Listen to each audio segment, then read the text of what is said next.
சமாதான ஊழியங்கள் வழங்கும் இது உங்கள் அற்புதத்தின் நேரம். Time of miracles. எடுங்க பார்க்கலாம். மார்க் புஸ்தகம் 4ஆம் அதிகாரம் 35 முதல் 39 ஆகிய வசனங்களை சத்தமாக வாசிக்கலாம். மார்க் 4:35 முதல் 39 வாசிங்க. அன்று சாயங்காலத்தில் அவர் அவர்களை நோக்கி, அக்கரைக்கு போவோம் வாருங்கள் என்றார். அவர் ஜனங்களை அனுப்பிவிட்டு அவர் படவில் இருந்தபடியே அவரை கொண்டு போனார்கள். வேறே படவுகளும் அவரோட கூட இருந்தது. கண்களை மூடி நாம் ஜெபிக்கலாம். ஆண்டவரே, நீர் எங்களோடு பேசுகிறவர், இடைப்படுகிறவர், மெல்லிய சத்தத்தினால் எங்கள் வாழ்க்கையை செழிப்பாக்குறவர், அடியின் அப்ரோஜனமான பாத்திரம், கடமையை மாத்திரம் செய்கிற நீர் வெளிப்படும் நல்ல பிதாவே, ஆமென். கைகளை உயர்த்தி ஒரு அல்லேலூயா சத்தமா சொல்லுங்க பார்க்கலாம். நல்ல சத்தமா ஒரு அல்லேலூயா, ஹல்லேலூயா, ஹல்லேலூயா, ஹல்லேலூயா. பக்கத்தில் பார்த்து சொல்லுங்க, அக்கறைக்கு போவோம் வாங்க. சொல்லுங்க, எங்க போவோம்? நம்ம அக்கறைக்கு போவோம். அக்கறைனா இந்த சைட்ல இருந்து அந்த சைடுக்கு போறது. பக்கத்தில் பார்த்து சொல்லுங்க, God is going to take you to the next destination. 2026 நீங்கள் பார்த்து விட்டீர்கள். 2026 அடுத்த கட்டத்தை நாம் பார்க்க போகிறோம். ஹல்லேலூயா. ஆரம்பத்தை பார்த்த நாம் அக்கறையை பார்க்கவில்லை. இங்கே கர்த்தர் இந்த வருஷத்திலே ஒரு அக்கறையை வைத்திருக்கிறார். நம்புகிறவர்கள் கைகளை தட்டி ஒரு அல்லேலூயா சொல்லலாமே. நல்ல கைகளை தட்டி ஹல்லேலூயா. ஷபாலா கமரா தியாந்துனா மௌதலா கலா. ஆண்டவர் நமக்கு ஒரு கரையை தேவன் வைத்திருக்கிறார். 2026 ஒரு கரை என்று நீங்கள் நினைத்து கொண்டிருக்கிறீர்கள். இந்த கரையிலிருந்து கர்த்தர் இன்னொரு கரையை பார்ப்பதற்கு கிருபையை தரப்போகிறார். அதுதான் உன்னுடைய டெஸ்டினியா இருக்குதுன்னு கர்த்தர் சொல்லுகிறார். கைகளை தட்டி ஒரு ஆமென் சொல்றவங்க, you are thinking the 2026 is your destiny. 2026 வருஷம் தான் உங்களுக்கு ஒரு கர்த்தர் நியமித்த இடமா பாக்கிங்க. ஆனால் ஆண்டவர் சொல்றாரு, வாப்பா அக்கறைக்கு போவோம். நீங்கள் நினைக்கிறீங்க, ஐயோ எல்லாம் ரிலாக்ஸாக இப்போ தானே பாஸ்டர் நாங்கள் இப்படி ஹாபான்னு உட்காந்து ஆண்டு அப்பா உட்காராதப்பா, வா வண்டியில் ஏறு, நமக்கு அடுத்த கட்டத்துக்கு போக போகிறோம். லைஃப்பில் ரெஸ்ட்டே இருக்கக்கூடாது. பக்கத்தில் பார்த்து சொல்லுங்க பார்க்கலாம். லேசி பீப்புள் ஆண்டவருக்கு பிடிக்கவே. வெளிப்பட புஸ்தகத்தில் சொல்லப்படுது, சோம்பேறிகள் பரலோக ராஜ்யத்தில் என்ன பண்ணுவதே இல்லை, பிரவேசிப்பதில்லை. பாவம் செஞ்சால் மட்டும் பரலோகம் போகாமல் இருக்க முடியாது. நீ சாப்பிட்டு தூங்கிட்டு இருந்தாலே பரலோகம் போக மாட்டேன். பக்கத்தில் பார்த்து சொல்லுங்க பார்க்கலாம். சாப்பிட்டு தூங்கிட்டு இருந்தாலே பரலோகம் போக மாட்டேன். காலையில் எந்திரிச்சதுலேருந்து சுறுசுறுப்பாக இருக்கணும், ஊழியத்தில் சுறுசுறுப்பாக இருக்கணும், ஜெபத்தில் சுறுசுறுப்பாக இருக்கணும். ஆமென். ஏன்னா ஆண்டவருக்கு தேவை புதிதும் கூர்மையுமான பற்கள் உள்ள இயந்திரம். பொக்கவாய் கிளவியில் நம்ம ஆண்டு அழகா எழுதுறாரு, புதிதும் கூர்மையுமான பற்கள் உள்ள இயந்திரமா மாத்திர. நீ இயந்திரம்னா சாதாரண மழுங்கி போன இயந்திரம் கிடையாது. நீ ஆண்டவர் உன்னை அபிஷேகம் பண்ணது ஒரு மழுங்கி போன கத்தியா வைக்கல.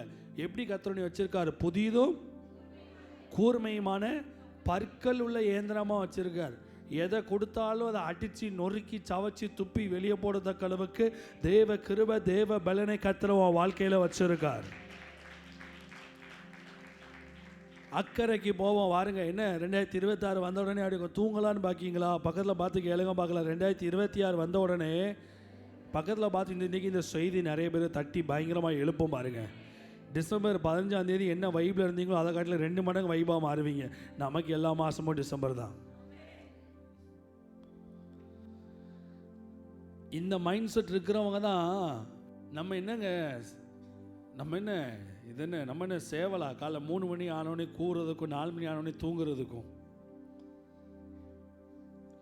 ஆண்டவர் நம்மளை அக்கறைக்கு அழைக்கிறார். அக்கறைக்கு போவோம். உனக்கு இன்னொரு துவக்கம், இன்னொரு காரியத்தை நான் வைத்திருக்கிறேன். 2026 வந்தோடனே தூங்கிட்டீங்களா? பக்கத்தில் பார்த்து கேளுங்க பார்க்கலாம். 2026 வந்த உடனே தூங்கிட்டீங்களா? சில வெற்றியை பார்த்தோன்னே தூங்கிட்டீங்களா? சில காரியங்களை பார்த்தோன்னே படுத்து உறங்கிட்டீங்களா? சில ஆசீர்வாதத்தை பார்த்தோன்னே படுத்து தூங்கிட்டீங்களா? ஆண்டவர் உங்களை பார்த்து கேட்குறாரு, அக்கறைக்கு போவோம் வாருங்கள். கைகளை தட்டி ஒரு அல்லேலூயா சொல்கிறவங்க, அக்கறைக்கு போவோம் வாருங்க. வாங்க. உங்கள் தொழிலில் அக்கறைக்கு போவோம் வாருங்கள். உங்கள் ஊழியத்தில் அடுத்த கட்டத்துக்கு போங்க வாங்க. ஹல்லேலூயா. உங்கள் குடும்பத்தில் அடுத்த கட்டம் போங்கள். கையை தட்டி ஒரு அல்லேலூயா சொல்கிறவங்க, கையை தட்டி நல்ல ஒரு அல்லேலூயா என்று சொல்லி ஆண்டவருடைய நாமத்தை மகிமைப்படுத்துகிறவங்க நல்ல கைகளை தட்டி ஒரு மகிமைப்படுத்தலாமே. உன்னுடைய வியாபாரத்தில் அடுத்த கட்டத்துக்கு நீ போக போகிற. ஆண்டவருடைய அக்கறைக்கு அழைக்கிறார்.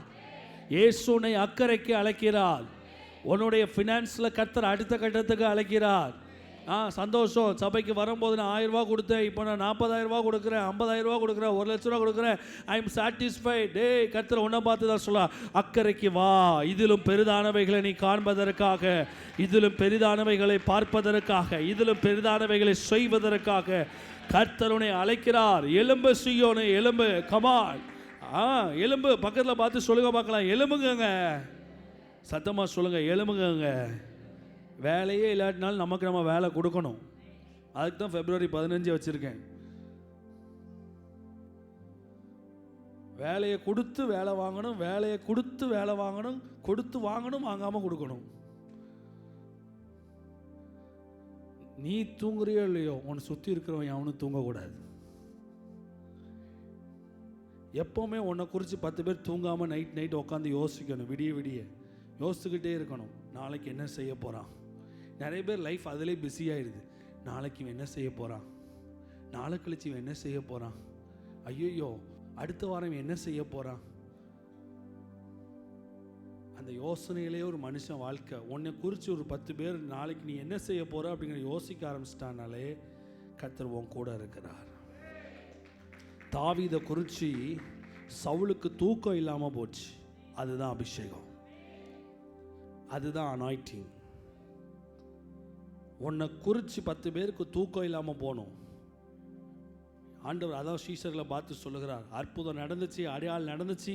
என்னடா ஆண்டவரே, முதுகு வலிக்கு ஆண்டவரே, கை வலிக்கு ஆண்டவரே, இப்போ தானே ஆண்டவரே புது வருஷத்துக்கு மாங்குன்னு உழைச்சோம் ஆண்டவரே, மாங்குன்னு வேலை செஞ்சோம் ஆண்டவரே, இப்போ தானே ஆண்டவரே புது வருஷம் மீட்டிங் ஃபோட்டோலாம் பார்த்தோம், இன்னும் 1 வருஷம் கேப் எடுத்துகிட்டு அடுத்த வருஷம் வரட்டுமா ஆண்டவரே, பாத்தியாரே பிபி மாத்திரை போட்டு வரட்டுமா. ஆண்டவர் சொல்கிறார், டேய் தயவு செஞ்சு என் கூட நீ நடக்கணும்னா இங்கே வேலை முடிஞ்சிட்டா அக்கறைக்கு கிளம்ப நீ ஆயத்தமாக இருக்கணும். கையை தட்டி ஒரு அலையிலையா சொல்கிறவங்க சத்தமாக கையை தட்டி ஒரு அலையிலையா சொல்லுங்கள். சண்டே கிளாஸ் பிள்ளைங்களாம் யோசிச்சுட்டு இருப்பாங்க, ஐயோ சண்டே கிளாஸில் இப்போ தானே வேஷம் போட்டோம், அடுத்த 2 மாதம் வேஷம் போட கூப்பிடவே மாட்டார், டக்குன்னு ஒரு 2 வாரத்தில் அடுத்த வேஷத்தை போட விட்டுருவோம். அக்கறைக்கு போவோம் பாருங்கள். யூத் மீட்டிங் யோசிச்சுட்டு இருப்பாங்க, இப்போ தானே பாஸ்டர் மாங்கன்னு வேலையை வாங்கி முடித்தார், இப்போ தானே ரெஸ்ட்டு. வாழ்க்கையில் நம்ம மற்றவங்களுக்கு ஆசீர்வாதமாக மாறணும்னு நினச்சிட்டிங்கன்னா எப்படினாலும் நீங்கள் மற்றவங்களுக்கு ஆசீர்வாதமாக மாறுவீங்க. நான் இப்படி தான் உட்காந்துருப்பேன், 10 பேர் எனக்கு உதவி செய்யணும் அப்படின்னு ஒரு மென்டாலிட்டியில் இருந்தீங்கன்னா நீங்கள் மற்றவங்ககிட்ட வந்து உதவி தான் பெற்றுக்கொண்டே இருப்பீர்கள். இல்லை, கர்த்தர் நீ எழுப்புகிறார், நான் அக்கறைக்கு போக விரும்புகிறேன். ரேஷன் வாங்கி 2 வருஷம் ஆயிடுச்சு, எனக்கு கார்டு கேன்சல் ஆகிடுச்சின்னு ஒரு பயம் வந்துடுச்சு. அப்போ அவன் ஃபோன் பண்ணி கேட்குமா, ஐயா உனக்குரிய தொட்டி ஆண்டதே எனக்கு வந்து வாங்கிட்டு போய் அப்படின்னு போவேன். டக்குன்னு வரவில் ஒருத்தர் நான் சேலையும் சட்டையும் வச்சுருக்கேன், ஒருத்தர் கேட்டார்ன்ட்டு, ஐயா ரேஷன் சேலை சட்டையா அப்படின்னு. ஆமாம், நேத்தான் எங்கள் வீட்டில் போய் எங்கள் அம்மா என் வீட்டம்மா வாங்கிட்டு இருந்துச்சு, என்ன பண்ணாங்க, அதை தான் உடுத்த போகிறான்னு, இந்த எல்லாத்தையும் வச்சுக்கோ, சீனி பருப்பு சீனில் எல்லாத்தையும் வச்சுக்கோ, எல்லாத்தையும் நீ வச்சுக்கோ, என்ஜாய் பண்ணு. எத்தனை பேர் வாங்கி நீங்கள் கிண்ணீங்க? அதெல்லாம் விட மாட்டீங்களே. எவ்வளோதான் கடவுள் கொடுத்தாலும் வருகிற எல்லா பணமும் நம்மளுடையதல்ல, நம்மளுடையது எல்லாம் பிறருடையதல்ல. எது நமக்குரியதுன்னு ரொம்ப தெரியணும். வாழ்க்கையில் எது நமக்குரியது அப்படிங்கிறது லைஃப்பில் தெரியணும். கையில் ஒரு 10,000 ரூபா வருதுன்னா அந்த 10,000 ரூபா நமக்குரியதா அப்படிங்கிறத நான் யோசிப்பேன். இல்லைன்னா இந்த 10,000 ரூபா யாருக்குரியது, எந்த ஏழைக்கு போகக்கூடியது, நம்ம இது காணிக்கைக்குரியதா, நம்ம வி கெட் சாட்டிஸ்ஃபைட். நம்ம லைஃப்பில் வந்து பணங்களை வந்து கையாண்டு மேலே போகணுன்னா ஆண்டு ஏதோ இந்த சப்ஜெக்டை பேச வைக்கார். கையில் வருகிற எல்லா பணமும் உங்களுடையதல்ல. தாவீது அற்புதமாய் சொல்கிறார், 9 கரத்தில் இருந்து வாங்கி நம்மளுடையதல்ல. நம்ம கையில் எக்ஸஸாக பணம் வருது, ஆசீர்வாதம் வருது அப்படின்னா எல்லாம் நம்மளுடையதல்ல. அதை வாங்கும்போது யோசிக்கணும், ஆண்டவரே. அதே தான் சகை சொல்கிறான், இயேசு வீட்டுக்கு போன உடனே அவன் மனசுக்குள்ளே வந்த மனமாற்றம் இந்தியாவின் எழுப்புதல் அதெல்லாம் இல்லை. ஆண்டவரே, பணத்தை நான் அநியாயமாக வாங்கி நிறையா வச்சுருக்கேன், நிறையா பேருக்கு போக வேண்டியது, நான் கொலை பண்ணலை, விபச்சாரம் பண்ணலை, வேசித்தனம் பண்ணலை, நான் ரொமான்ஸ் பண்ணலை, நான் லவ் ப்ரப்போஸ் பண்ணலை, மற்றவனுக்கு போக வேண்டியது என்கிட்ட இருக்கு, இது குற்றமா? ஹலோ கிறிஸ்தவர்களே, கோடிக்கணக்கில் சேர்த்து வைத்து கொண்டிருக்கிற கிறிஸ்தவர்களே, போதும் போதும் போதும், எவ்வளோதான் வந்தாலும் போதும் போதும் என்று சொல்லாத கிறிஸ்தவமே, ஆவியில் ஏவப்பட்டு நான் இப்போ பேசுகிறேன். ஆவியானவர் என் கூட இந்த காரியத்தை பேச முடியும். எடுத்த சப்ஜெக்ட் வேறு, ஆனால் ஆவியானவர் இதை நான் விளையாட்டுத்தனம் ஆரம்பிச்சு ஆவியான இதை குறித்து பேசுன்னு சொல்லுகிறா. ஹலோ மை டியர் பிரதர், இருக்கீங்களா? கையை தூக்கி அல்லேலூயா சொல்லுங்க பார்க்கலாம். மற்றவங்களுக்கு போக வேண்டிய பணம் வீட்டுக்குள்ளே இருந்தால் ரட்சிப்பு தடைபடுமா?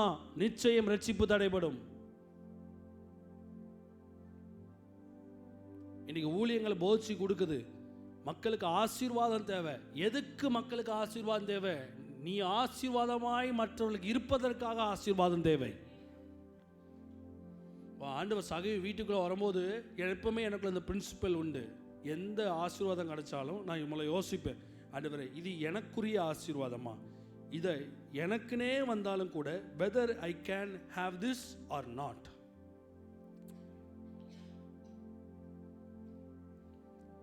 சகிவு அந்த ஒன்று தான், மற்றவன்கிட்ட இருந்து அநியாயமாக வாங்கி மற்றவங்களுக்கு போக வேண்டிய பணம், அரசாங்கத்துக்கு போக வேண்டிய பணம், ஏழை மக்களுக்கு போக வேண்டிய பணம், ஏழை மக்கள் தான் போய் சேர வேண்டும். ஏழைகளுக்குரியது ஏழைகளுக்கு. இங்கே ரூத்து வாழ்ந்ததுக்கு காரணமே இந்த போவாஸ் சொல்கிறான், இந்த வயல்வெளியாக என்ன பண்ணிட்டு போட்டோம், பொறுக்கிட்டு போகட்டும்ப்பா, பொறுக்கிட்டு போகட்டும், முந்தாதீங்க. ஆண்டுடைய பிள்ளைங்க ஆசீர்வதிக்கப்பட விடுங்க. let they shall live, வாழட்டும், இல்லாதவர்கள் வாழட்டும் என்று நினையுங்கள், இல்லாதவர்கள் பொறுக்கி கொண்டு போகட்டும் என்று சொல்லுங்கள். ஆமென். எனக்கு அன்பான தெய்வ பிள்ளைகள், இன்னைக்கு உங்கள் வாழ்க்கையில் ஒரு தீர்மானம் கொள்ளுங்க. வர்றதெல்லாம் என்னுடையதல்ல, என் கையில் பெற்றுக்கொள்வதெல்லாம் என்னுடையதல்ல. அதில் ஏழைகளுக்கு பங்கு இருக்கிறது, கர்த்தருக்கு பங்கு இருக்கிறது. ஆண்டவர் எக்ஸஸாக எனக்கு தராரா, அதில் கர்த்தர் ஏதோ ஒன்று செய்ய விரும்புகிறார். சில நேரம் கர்த்தரே சொல்லுவார், இது உன்னுடையது, சந்தோஷமாய் வைத்துக்கொள் என்று கர்த்தர் சொல்லுவார். இதெல்லாம் நீங்கள் செய்யும் பொழுதுதான் நீங்கள் செய்கிற ஜெபத்துக்கு பதில் பிரம்மாண்டமாய் வரும். நீங்கள் செய்கிற சிறிய ஜெபத்துக்கும் கர்த்தர் அற்புதமாய் பதில் தருவார். கைகளை தட்டி அல்லேலூயா சொல்லலாமே. ஆண்டவர் சீஷர்களை பார்த்து சொன்னார், 5 அப்பம் 2 மீனை. பொருளாதார வாழ்க்கை குறித்து பைபிள் அவ்வளவு காரியம் சொல்லுது. 5 அப்பம் 2 மீனை எடுத்து 5000 பேருக்கு பகிர்ந்து கொடுத்தார். மீதமான துணிக்கைகள் இயேசு சொல்லுகிறார், ஒன்றும் சேதமடைய கூடாதபடிக்கு என்ன பண்ணணும், ஒன்றும். அப்போ 5 அப்பம் 2 மீனில் 5000 பேருக்கு கொடுத்தது, 5000 பேருக்கு சாப்பாடு கொடுத்தார், அது வேற கணக்கு. சீஷர்களுக்கு எத்தனை கூட கொடுத்தாரு? 12. அதுதான் சீஷர்களுக்குரியது. ஐயோ, எங்கள் ஆண்டவர் 5 அப்பம் 2 மீனை 5 லட்சம் பேருக்கு 5000 பேருக்கு கொடுத்தாரு, நான் அந்த 5000த்துக்குரியது அடித்து நான் உள்ளே வச்சிருவேன் அப்படின்னா அவன் சீஷனாக இருக்க முடியாது. சீஷர்களுக்குன்னு அதை ஒரு பங்கை கொடுத்தார். ஏங்க 5000 பேருக்கு சாப்பாடு கொடுத்தவர் சீஷர்களுக்கு ஒரு 100 கூட கொடுத்துருக்க கூடாது? ஆமாம், கரெக்டாக இல்லையா? எத்தனை கூட கொடுத்துருக்கணும்? 100 கூட கொடுத்துருக்க கூடாது? ஒரு 200 கூட கொடுத்துருக்க கூடாது? அழகா சொல்கிறார், சேதமடைய கூடாதபடிக்கு ஒரு கோலை செட் பண்ணுறார். 12. உங்கள் வாழ்க்கையில் அதை அந்த நம்பர்ஸ் தெரியணும், செக்மெண்ட் தெரியணும். என் ஆண்டவர் அடிக்கடி ஏவார், இவ்வளோ பணம், இவ்வளோ காசு இருக்கா? நீங்கள் நம்மளாம் தசம பாகத்தோடு சாட்டிஸ்ஃபை ஆகிறாள். தசம பாகம் கொடுத்துட்டா எல்லாம் முடிஞ்சதுன்னு நினைக்கிறோம். தவறு. உங்கள் லைஃப்பில் இருக்கிற பணத்துக்கு நம்பர்ஸ் கர்த்தர் வச்சிருக்கார். இதுதான் உன்னுடையது, இது ஏழைகளுக்குரியது, இது தேவனுக்குரியது, இந்த எக்ஸஸ் அமௌண்ட் சர்ச்சுக்குரியது. கர்த்தர் கோல் செட் பண்ணி வச்சிருப்பார்.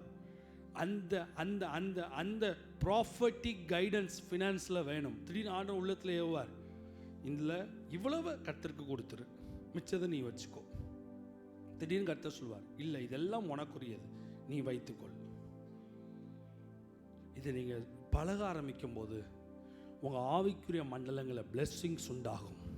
இந்த 2026 கர்த்தர் உன்னோடு பேசுகிறார்.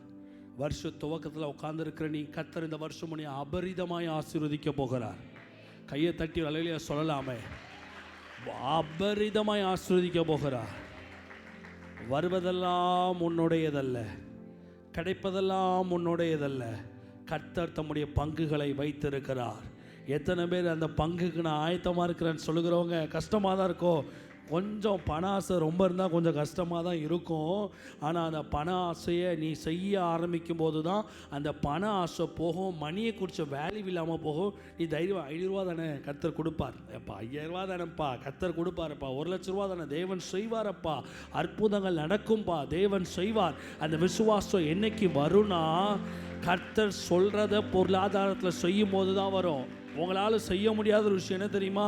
பொருளாதார வாழ்க்கையில் கர்த்தருக்கு கீழ்ப்படிய முடியாததான் இன்னைக்கு கிறிஸ்தவர்கள் சந்திக்கிற மிகப்பெரிய பிரச்சனை. எல்லாத்துலேயும் கிறிஸ்தவங்க கீழ்ப்படிஞ்சிருவாங்க, ஆவிக்குரிய சபைக்கு போகிறவங்க எல்லாத்துலேயும் கீழ்ப்படிஞ்சிருவாங்க. ஆனால் இன்றைக்கி நான் பார்க்குறேன், ஒரு சர்ச்சில் கூட மனம் திரும்புகிறவங்க யாருமே இப்படி மனம் திரும்பி நான் பார்க்கல. சகைவு மாதிரி மனம் திரும்ப பார்க்கல. கண்ணீர் வடித்து மனம் திரும்புகிறாங்க, அப்படி மனம் திரும்புகிறாங்க, ஐயோ பாவத்தை அறிக்கை செஞ்சு மனம் திரும்ப. We should teach the Pentecostal church, பெண்டிகாஸ்தல் சபைகளுக்கு நாம் இதை சொல்லிக் கொடுக்க வேண்டும், பிள்ளைகளுக்கு சொல்லிக் கொடுக்க வேண்டும். 5 பென்சில் இருக்குதா, 5 பென்சிலும் முன்னோடியதல்ல. இதில் கர்த்தர் பங்கை வைத்திருக்கிறார். இதில் 3 பென்சில் உன் கூட படிக்கிற வேறு ஏதாவது கஷ்டப்பட்ட பிள்ளைக்குரியதாக இருக்கலாம், இது உன்னுடையதல்ல. உங்கள் வீட்டில் ஒரு 10 மக்ரோன் இருக்கா, இந்த 10 மக்ரோனும் உன்னுடையதல்ல. இதில் 9 மக்ரோன் வேறு ஏதோ பிள்ளைக்கு போக வேண்டியது. மீன் பொரிக்கும் போது 10 துண்டு பொரிக்கிங்களா, இந்த 10 துண்டும் உன்னுடையது அல்ல.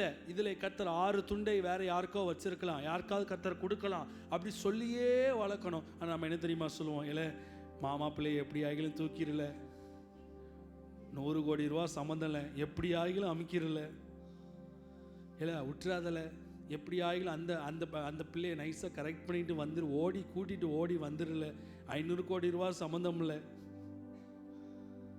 என கண்பான தேவ பிள்ளைகளே, நீங்கள் அக்கறைக்கு போக அழைக்கப்பட்டிருக்கிறீர்கள். நீங்கள் அக்கறைக்கு போக வேண்டும் என்றால் இக்கரையை விட்டு எழும்புங்கள் என்று கர்த்தர் சொல்லுகிறார். Don't be get satisfied in what you are being today. இன்னைக்கு உங்களை பார்த்து கர்த்தர் சொல்லுகிறார், எதை இன்னைக்கு செய்து கொண்டிருக்கிறாயோ அந்த இதில் நீ சாட்டிஸ்ஃபை ஆகி உட்காந்துருக்காத. நீ போட வேண்டிய தூரம் வெகு தூரம், போக வேண்டிய ஓட்டம் வெகு தூரம். இன்னும் அதிகமாக ஊழியம் செய்யணும், இன்னும் அதிகமாக தேவனை தேட ஆரம்பிக்கணும், இன்னும் அதிகமாக சபைக்குள்ளே இன்வால்வ் ஆக ஆரம்பிக்கணும். சில பேர் சொல்லுவாங்க, ஏன்டா அன்றைக்கு ஒரு பதில் சொன்னா, பாஸ்டர் இனிமேல் அடுத்த வருஷம் நான் உங்களுக்காக நிற்பேன். அப்போ இடையில 9 மாதம் என்ன பண்ண போகிறேன்? பரலோகம் போயிட்டு வர போறியா? எங்கே போக போகிற இந்த 9 மாதம்? அக்கறைக்கு போவோம் பாருங்கள். சீஷர்களை அவர் சும்மா இருக்க விடவில்லை, அக்கறைக்கு போவோம் பாருங்கள். ஆனால் அக்கறைக்கு போகிற வழியில் அங்கே ஒரு விசுவாச பரீட்சை ஒன்று வந்தது. இந்த 2026 விசுவாச பரீட்சைகள் இருக்கலாம், விசுவாச சோதனைகள் இருக்கலாம். இதை மேற்கொள்வது எப்படி? எடுத்து வாசிங்க பார்க்கலாம். அந்த 4வது அதிகாரம் 37 வசனத்தை எடுத்து சத்தமாக வாசிங்க. 4:37 எடுத்து சத்தமாக வாசிங்க. அப்பொழுது பலத்த காற்று உண்டாகி படகு நிரம்பத்தக்க அலைகள் அதன் மேல் மோதிற்று. வாசிங்க. கப்பலின் பின்னிணையத்தில் அவர் தலையணையை வைத்து, பரவாயில்ல அந்த காலத்தில் தலையணைலாம் இருந்திருக்கு பாருங்கள். இலவம் பஞ்சு தலையணை வச்சு என்ன பண்ணி கொண்டு இருக்கார்? அவர் நித்திரையாயிருந்தார். அவர்கள் அவரை எழுப்பி, போதகரே நாங்கள் மடிந்து போகிறோமே, கவலை இல்லையா என்றார்கள். கைகளை உயர்த்தி ஒரு அல்லேலூயா என்று சத்தமா சொல்லுங்க பார்க்கலாம். சத்தமா சொல்லுங்க பார்க்கலாம். நீங்க அக்கறைக்கு போக, if you want to go to next level in anything, ஊழியமாக இருக்கலாம், ஆவிக்குரிய வாழ்க்கையாக இருக்கலாம், பிஸ்னஸாக இருக்கலாம், குடும்பமாக இருக்கலாம், நெக்ஸ்ட் லெவல் அப்படிங்கிற வார்த்தை உங்கள் வாழ்க்கையில் எப்போ தெரியுமா வரும்? என்ன அலை அடித்தாலும் உன் படகு மூழ்குவதற்காக கர்த்தர் இந்த படகுல உட்காரலை. இந்த படகை கவுத்தி போடுவதற்காக ஆண்டவரும் படகுல ஏறலை. 2026 ஃப்ளாப் பண்ணுறதற்காக கர்த்தர் உன் குடும்பத்துக்குள்ளே வரவில்லை. உன் குடும்பத்தை கவிழ்த்து போடுவதற்காக ஆண்டவர் 2026 உன் கூட பேசலை. ஒரு தரிசனத்தோடு தான் உன்னை அக்கறைக்கு கொண்டு போகிறாரு. என்ன இடைஞ்சல் வந்தாலும், என்ன பிரச்சனை வந்தாலும், என்ன போராட்டம் வந்தாலும், என்ன உபத்திரவம் வந்தாலும், என்ன நடந்தாலும் சரி, கர்த்தர் உன்னை கரை கொண்டு சேர்க்க வல்லவராய் இருக்கிறார். கைகளை தட்டி ஒரு அல்லேலூயா சொல்றவங்க கைகளை தட்டி ஒரு அல்லேலூயா சொல்லலாமே. ஃபெய்த். இந்த வருஷம் உங்களுக்கு தேவை விசுவாசம். பக்கத்தில் பார்த்து சொல்லுங்க பார்க்கலாம், இந்த வருஷம் தேவை உங்களுக்கு விசுவாசம். இந்த வருஷம் தேவை உங்களுக்கு விசுவாசம். இந்த வருஷம் தேவை உங்களுக்கு விசுவாசம். விசுவாசம். பக்கத்தில் பார்த்து நல்லா சத்தமாக சொல்லுங்க பார்க்கலாம், விசுவாசம் ரொம்ப தேவை இந்த வருஷம். சத்தமாக சொல்லுங்க, விசுவாசம் ரொம்ப தேவை. நல்ல சத்தமாக சொல்லுங்க, விசுவாசம் ரொம்ப தேவை. நல்ல சத்தமாக சொல்லுங்க, விசுவாசம் ரொம்ப தேவை. விசுவாசம் ரொம்ப தேவை. விசுவாசம் ரொம்ப தேவை. விசுவாசம் ரொம்ப தேவை. விசுவாசம் அதிகமாக தேவை. விசுவாசம் ரொம்ப தேவை. கைகளை தட்டி எல்லா அவிசுவாச ஆவிகள் நசரேயனாகிய இயேசு கிறிஸ்துவின் நாமத்தினால அவிசுவாசமாக என்னை பேச வைக்கிற, அவிசுவாசமாக என்னை திங்க் பண்ண வைக்கிற, நெகட்டிவாக என்னை யோசிக்க வைக்கிற எல்லா அவிசுவாசம் என் வாழ்க்கையை விட்டு இந்த காலை வேளையில் வெளியேறுவதாக. வலது கையை உயர்த்தி சொல்லுங்க, எல்லா அவிசுவாசமான வல்லமைகள் இயேசு கிறிஸ்துவின் நாமத்தினால் என் வாழ்க்கையை விட்டு வெளியேறுவதாக. என் வாழ்க்கையை விட்டு வெளியேறுவதாக. என் வாழ்க்கையை விட்டு வெளியேறுவதாக. ஆண்டவர் சொல்றார், உன் கப்பலில் நான் என்ன பண்ணி கொண்டு இருக்கிறேன்? நித்திரை பண்ணி கொண்டு இருக்கிறேன். நான் ஒன்று சொல்லட்டுமா? நீங்கள் எல்லார் வீட்லேயும் நல்லா தூங்கிடுவீங்களா? இப்போது அந்த அந்த நல்லா தூங்கும்போது இயேசு நல்லா தூங்கியிருக்கார் அப்படின்னா, இப்போ எல்லாருடைய பார்வை என் மேலே இப்போ எப்படி இருக்குன்னா, சர்ச்சுக்கு போனால் பாஸ்டர் தூங்கணும்னு நினைப்பீங்களா? பாஸ்டர் நல்லா ஜம்முன்னு ஜோபம் நடத்தி பேயெல்லாம் விரட்டி அப்படி ஃபயர் ஆக்கணும்னு நினைப்பீங்களா? நீங்கள் சொல்லுங்கள். ஆனால் இயேசு இங்கே நல்லா தூங்கினார். அப்படின்னா என்ன அர்த்தம்னா, இந்த இந்த இந்த இந்த பசங்களோடு அவ்வளவு நெருக்கமாக ஆழமாக ஒருத்தங்க வீட்டில் போய் உங்களால் தூங்க முடியுதுன்னா அவங்க ரொம்ப வேண்டியவங்களாக இருக்கணும், சொந்தக்காரங்க. எல்லோரும் வீட்டில் போய் தூங்கிடுவீங்களா நீங்கள்? ஒன்று ரத்த சொந்தமாக இருக்கணும், நெடுநாள் நண்பராக இருக்கணும், உன் கூட பிறந்த அக்காவாக இருக்கணும், கூட பிறந்த தம்பி வீடாக இருக்கணும். இப்படி ரொம்ப நெருக்கம். இயேசு இந்த இடத்துல தலையணை வைத்து அயர்ந்து நித்திரை செய்தார் என்றால், அப்போது அந்த சீஷர்களோடு எவ்வளவு நெருக்கமாக இருந்தார். உங்களுக்கு ஒரு காரியத்தை சொல்லுகிறேன், எப்போ பார்த்தாலும் இயேசு உங்கள் வாழ்க்கையில் ஃபயர் எப்போ பார்த்தாலும் உங்கள் வாழ்க்கையில் ஏதாவது செஞ்சிட்டு இருக்கணும்னு நினைக்காதீங்க. அவர் உங்களுக்கு நெருக்கமாகவே இருக்கிறார். இயேசு அமைதியாக இருக்காருன்னா என்ன தெரியுமா அர்த்தம்? உங்களுக்கு நெருக்கமாக இருக்காருன்னு அர்த்தம். ஆனால் உங்களை பொறுத்த மட்டும் அவர் ஏதாவது பேசிக்கிட்டே இருக்கணும். என்கிட்ட எனக்கு ஊழியக்காரர் கேட்டார், ஆண்டவர் சத்தம் கேட்டு ரொம்ப நாள் ஆயிடுச்சு பாஸ்டர். நான் சொன்னேன், உங்கள் கப்பலில் அவர் அயர்ந்து என்ன பண்ணி கொண்டு இருக்கிறார்? நித்திரை செய்து கொண்டு. தயவு செஞ்சு அவரை டிஸ்டர்ப் பண்ணாதீங்க. உங்கள் வீட்டிலையாவது அவர் தூங்கட்டும். தமிழ்நாட்டில் ஒரு இடத்துலையும் தூங்கிட மாட்டேங்காங்க அவரை. அட்லீஸ்ட் ஒவ்வொரு வாழ்க்கையிலேயாவது அவர் ரெஸ்ட் எடுக்கட்டையா. அவர் பாவம் இளைப்பாறுதல் தருகிற எத்தனையோ பேருக்கு இளைப்பாறுதல் கொடுத்தாரு. உங்கள் வாழ்க்கையில் அவர் இளைப்பாரி கொண்டு இருக்கிறார். In God silent is not being God is against you. அநேக நேரங்களில் வாழ்க்கையில் ஆண்டவர் அமைதியாக இருப்பது ஆண்டவர் உங்களுக்கு எதிராக இருக்காருன்னு நினைக்கிங்க, ஆண்டவர் உங்களுக்கு தூரம் போயிட்டார்னு நினைக்கிங்க. அப்படி கிடையாது. ஒன்று சொல்லட்டுமா? குலைக்கிற நாய் அதே மாதிரி ரொம்ப சில பேர் சொல்லுவாங்க, ஆண்டவர் எப்போ பார்த்தாலும் என் கூட பேசிகிட்டே இருக்கனால டூப்ளிகேட் இயேசு. அவர் ரொம்ப பேச மாட்டார். அவர் எப்பொழுதும் அன்பும் பாசமும் நிறைந்தவராய் தம்முடைய பிள்ளைகளை அரவணைத்து கொண்டவராய் மெல்லிய சத்தத்தோடும் மெல்லிய பிரச்சனத்தோடும் போதுமானவராக எப்பொழுது நம்ம கூட இருக்கிறார். கைகளை தட்டி ஒரு அல்லேலூயா சொல்றவங்க கைகளை தட்டி ஒரு அல்லேலூயா சொல்லலாமே. இந்த சத்தத்தை கேட்குற நீங்கள், என் வாழ்க்கையில் ஆண்டவருடைய சத்தம் இந்த 2026 வெளிப்பட்ட மாதிரியே தெரியல. ஆண்டவர் சொல்லுகிறார், நான் உன்னை அக்கறை கொண்டு போயிட்டுருக்கிறேன். ஏதோ ஒரு திட்டத்துக்குள்ளே உன்னை நான் கொண்டு போயிட்டுருக்கிறேன். ஏதோ ஒரு வீட்டை வாங்குறதுக்காக நான் உன்னை கொண்டு போயிட்டுருக்கிறேன். ஏதோ ஒரு காரை பெறுவதற்காக நான் உன்னை கொண்டு போயிட்டுருக்கிறேன். ஏதோ ஒரு சுகத்தை தருவதற்காக உன்னை வழிநடத்தி கொண்டு போயிட்டுருக்கிறேன். உனக்கு ஒரு குழந்தையை தர நான் வழிநடத்தி கொண்டு இருக்கிறேன். உனக்கு ஒரு திருமணத்தை தர நான் வழிநடத்தி கொண்டு இருக்கிறேன். என்னுடைய பிரயாணத்தை மட்டும் நம்பு, நான் உன்னை நடத்துற விதங்களை நம்பு.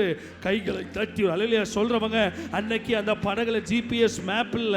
அன்னைக்கு அந்த படகுல இயேசு இங்க போ அங்க போ, இதை செய், இப்படி திருப்பு அப்படி திருப்பு அப்படின்னு இயேசு ஒன்னும் சொல்லல. ஆனா இயேசு அயர்ந்து நித்திரை செய்து கொண்டிருந்தார். ஒன்னு சொல்லுகிற, அந்த இயேசு இருக்கிற வரைக்கும் அந்த படகு மூழ்க போவது இல்லை. கைகளை தட்டி அல்லேலூயா சொல்றவங்க நல்ல சந்தோஷமாய் ரபாலா ஷபாலா யந்தல மக்கரபா. எனக்கு அன்பான தேவ தேவ பிள்ளைகளே, அக்கறைக்கு புறப்படுவதற்கு முன்பதாக ஒரு சில காரியங்களை மனசுல ஆழமாக வைத்துக் கொள்ளுங்கள். உங்கள் படகிலே இயேசு அயர்ந்து அவர் நித்திரை செய்து கொண்டிருக்கிறார். அவர் நித்திரை செய்கிறவர் எழுப்புவதற்கு ஒரு நேரத்தை வச்சிருக்காரு. நம்ம சீஷர்கள் மாறி ஐயோ நாங்கள் சாக போறோமேன்னு அவரை எழுப்பக்கூடாது. எங்கள் போதகரை எழுந்தருளும் என்று சொல்லி கூப்பிட்டால் போதும். அவர் நமக்காக எழும்பி அற்புதங்களை செய்ய அவர் வல்லவராக இருக்கிறார். இன்றைக்கு காலையில் ஆண்டவர் எனக்கு சொன்ன வார்த்தை, இந்த நாளிலிருந்து மக்கள் வாழ்க்கையிலையும் சபையிலையும் என் வாழ்க்கையிலையும் அதிகாரம் செயல்படும். அவர் எழும்பி என்ன தெரியுமா செய்தார்? வாசிங்க பார்க்கலாம். அவர் எழும்பி என்ன செய்தார்? அடுத்த 39 வசனத்தை வாசிங்க. அவர் எழுந்து காற்றை அதட்டி கடலை பார்த்து இறையாதே அமைதலாய் இருந்தார். அப்பொழுது காற்று நிறுந்து போய் மிகுந்த அமைதல் உண்டாயிற்று. அவர் அவர்களை நோக்கி, ஏன் இப்படி பயப்பட்டீர்கள்? ஏன் உங்களுக்கு விசுவாசம் இல்லாமல் போயிற்று? பக்கத்தில் பார்த்து சொல்லுங்க பார்க்கலாம், ஏன் பயப்படுறீங்க? பக்கத்தில் பார்த்து சத்தமாக கேளுங்க, ஏங்க பயப்படுறீங்க? சத்தமாக சொல்லுங்க, ஏங்க பயப்படுறீங்க? ஏன் பயப்படுறீங்க? பிள்ளையை குறித்து ஏன் பயப்படுறீங்க? ஏன் குடும்பத்தை குறித்து ஏன் பயப்படுறீங்க? ஏன் கோர்ட் கேஸை குறித்து பயப்படுறீங்க? கையை தட்டி ஒரு அலையிலையா சொல்றவங்க சத்தமா கையை தட்டி ஒரு அலையிலையா சொல்லலாமே. ஏன் உன் வாழ்க்கையில நடந்து போனதை குறித்து பயப்படுற? ஆண்டவர் உன் கூட தான் பேசுறார். ஏன் நடந்து போன விஷயத்தை குறித்து பயப்படுற? உன் படகுல நான் இருக்கிறேன். நான் எழும்பி ஒரே வார்த்தை சொல்லுவேன். காற்றை பார்த்து என்ன பண்ணுகிறார்? இறையாதே. உங்கள் வாழ்க்கையில் பாஸ்டர் சில காற்று என் வாழ்க்கையில் போய் கொண்டு இருக்கிறது. என் படகுல ஃபோர்ஸாக மோதுதுன்னா மற்றவங்க எல்லாரும் கண்ணை மூடுங்க, அவங்க மட்டும் கையை உயர்த்துங்க. இப்பொழுது நான் கட்டளையிட்டு நான் ஜெபிக்க போகிறேன். ஏசு கிறிஸ்துவை நம்ம நாமத்தினால என் லைஃப்பில் ஒரு காற்று அடிக்குது பாஸ்டர். அந்த காற்று என் படகை உடைச்சிருமோன்னு நான் பயப்படுறேன். இன்னைக்கு ஒரு ப்ராஃபட்டிக் மெசேஜ் ஆண்டவர் உங்களோட பேசுகிறார். ஓ, அந்த காற்று என் வாழ்க்கையை உடைச்சிருமோன்னு பயப்படுறேன். இந்த நேம் ஆஃப் ஜீசஸ், இயேசுவின் நாமத்தினால் இறையாது அமைதலாய் இரு என்று நான் கட்டளையிடுகிறேன். இறையாதே அமைதலாயிரு. இறையாதே அமைதலாயிரு. இறையாதே அமைதலாயிரு. இறையாதே அமைதலாயிரு என்று நான் கட்டளையிடுகிறேன். கைகளை தட்டி நல்ல இயேசுவுக்கு. கலிலேயா என்ற ஊரில் இயேசு அவர் அநேக ஜனங்களை சுகமாக்கினது போல இந்த 2026 வருஷத்தில் கர்த்தர் அநேக இந்த கலிலேயா ஓரமாக நமது சபையின் ஓரமாக ஆண்டவர் அற்புதங்களை செய்து அவர் வெளிப்பட போகிறார். எத்தனை பேர் கைகளை தட்டி ஒரு அல்லேலூயா சொல்ல போறீங்க? நல்லா மேலே இருக்கவங்களாம் நல்ல கையை தட்டி ஒரு அல்லேலூயா சொல்லலாமே. என் போட்டில் இயேசு இருக்கிறார். நல்லா வாயை திறந்து சத்தமாக சொல்லுங்க, என் போட்டில் இயேசு இருக்கிறாரு. என் போட்டில் இயேசு இருக்கிறாரு. என் போட்டில் இயேசு இருக்கிறாரு. என் போட்டில் அவர் தங்கி இருக்கிறாரு. என் போட்டில் அவர் விடுதலையை உணர்றாரு.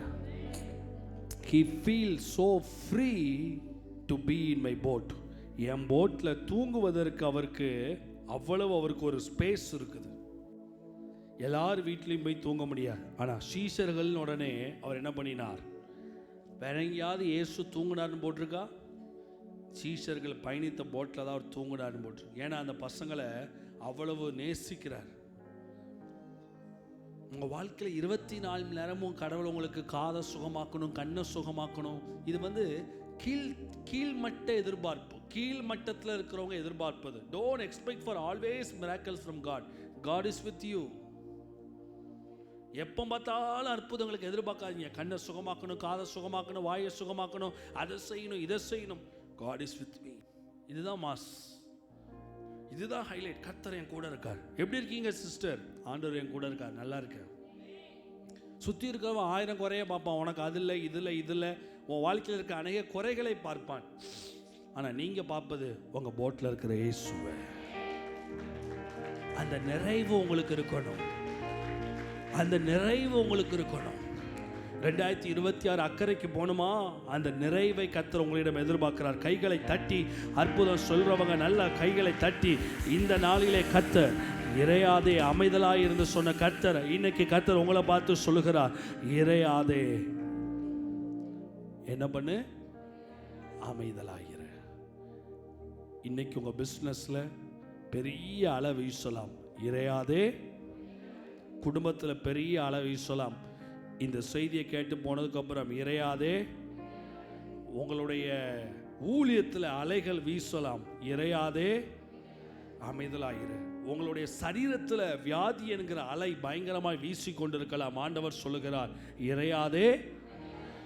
சாகலாம் என்கிற எண்ணத்தோடு இருக்கலாம். ஆண்டவர் உங்களை பார்த்து சொல்லுகிறார், இறையாதே. இதை விட்டுட்டு ஓடிடலாமான்னு யோசிக்கலாம், இறையாதே. காற்றையும் கடலையும் அதட்டினவர் உங்க வாழ்க்கையிலையும் அவர் எழுப்பி நின்று அவர் சகலத்தையும் அதட்டி போட்டு, சகலத்தையும் அவர் அடக்கி போட்டு அவர் வல்லமையாய் எழும்ப போகிறார். முகவரி சமாதான தேவ ஆலயம், பால்பாண்டி நகர், மில்லர்புரம், தூத்துக்குடி. எங்களது அலைபேசி எண் 8119096795. கர்த்தர் தாமே உங்கள் அனைவரையும் ஆசீர்வதிப்பாராக. This program is exclusively produced and brought to you by Peace Ministries, Tuticorin, Tamil Nadu, India.